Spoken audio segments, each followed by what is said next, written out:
Hello, what's on your move, Madman, and I'm back.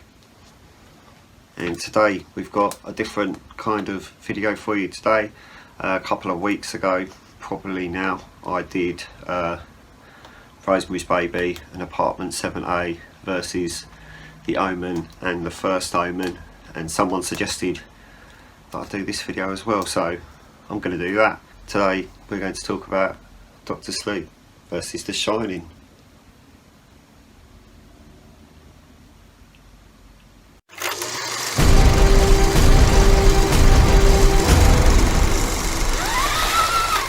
So to start with, I got this recently, literally a few weeks ago. There's the back cover for you there.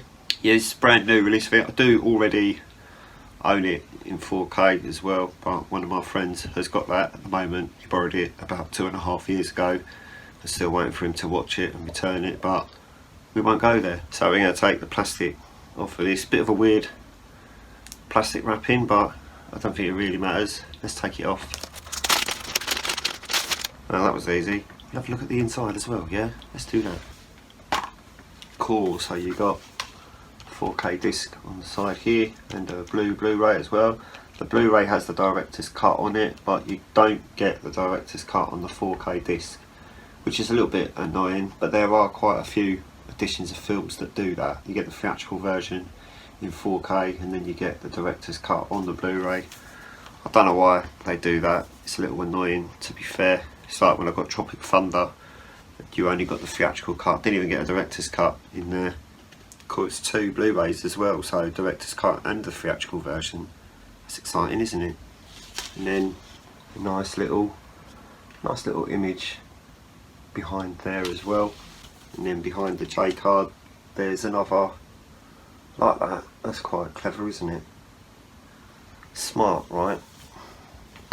One of those paper J cards as well that was glued on, so you are going to have to remove glue if you want to get rid of this. Okay, those 2 Blu-rays are stacked as well. The theatrical version's underneath that, so if you don't like stacked Blu-rays, this is going to upset you. This set, that's a really nice Steelbook, that. So I'm going to have a look at this first, do that little comparison bit, and then we're going to come back and we're going to talk about all of these, because I've got the theatrical version of The Shining as well as the director's cut, or the international version as you might put it, of The Shining. And then we've got both Doctor Sleeps here as well, so we can have another 4-way comparison. So don't go anywhere, alright? Stay there and I'll be right back. Alright, so here we go then. Obviously we've had a little look at Doctor Sleep. This isn't just going to be a 4K review on Doctor Sleep. We're also going to talk about Shining and comparing these 2 films together. So we're going to start with this. So history for you here. There are 2 versions of this film. This is one of the only films I know where the extended version is actually in 4K, because the theatrical version I've got here is just the Blu-ray. There isn't the theatrical version in this box. It was actually a bit of a pain in the arse trying to get the theatrical version, because the extended international version is now the more popular version. It's a lot easier to get hold of that than it is to get hold of this. I'm pretty sure I had to get the theatrical version off of eBay. It was really difficult to find, because every one I clicked on, it was the longer version, and it was just like, oh, just give me the theatrical cut. That's all I wanted. It's nice to watch the shorter versions sometimes. To be fair, I remember the first time I saw the international version of this film and I thought it was really boring, but I think as time has gone on, the more I've watched it, the more I've just begun to appreciate and understood some of the extended moments in there.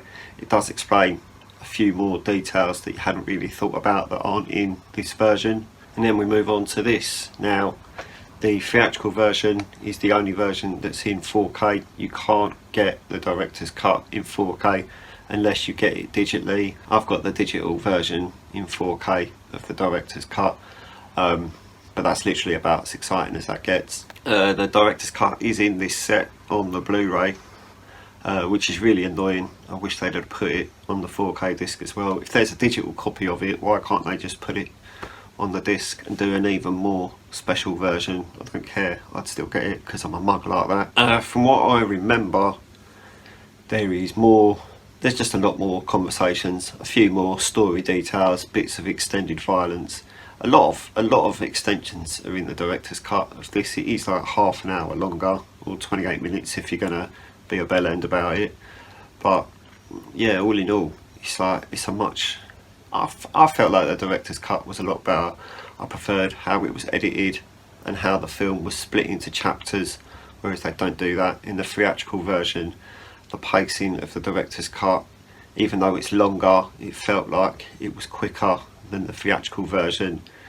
I don't really understand how that works, but still. But yeah, I would have said I preferred the director's cut of Doctor Sleep to the theatrical version. I don't know if that was obvious. While I'm here, before we move on to comparing the two of these films together, as in Doctor Sleep and The Shining, it's a good looking 4K transfer.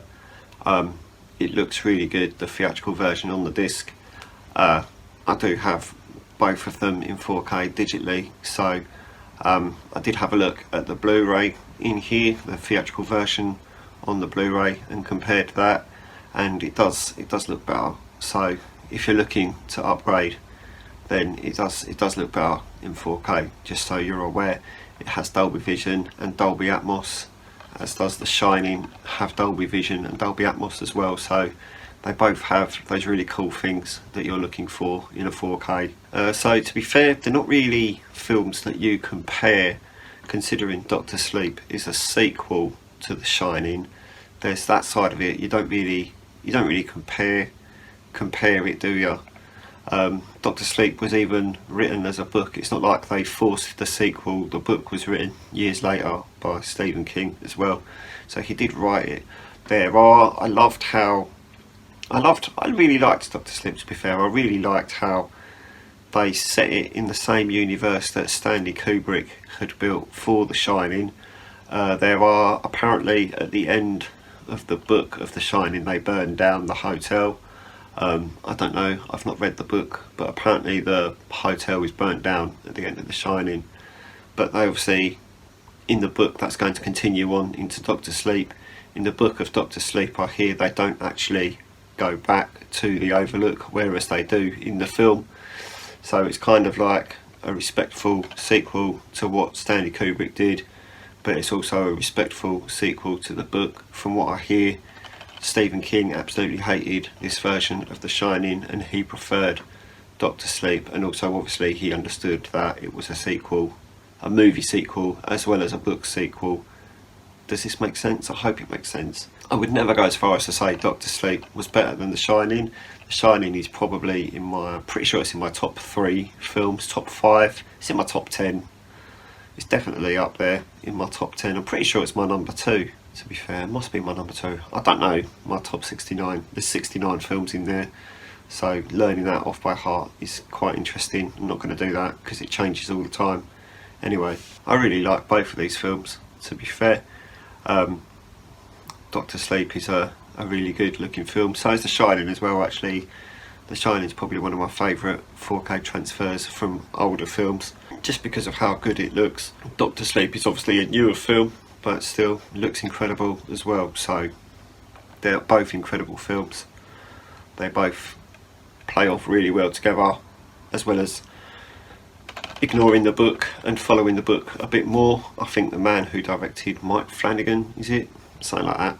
Mike Flanagan, who directed Doctor Sleep, I think tried to pay a bit more attention to the book because he knew how much Stephen King was like, you just basically ignored my book when you did The Shining. I haven't read the book of The Shining, to be fair, so I couldn't tell you.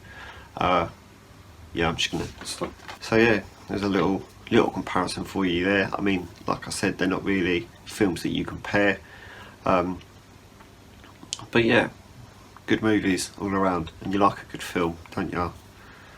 We do.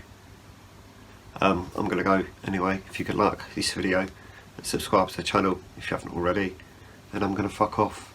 Okay, goodbye.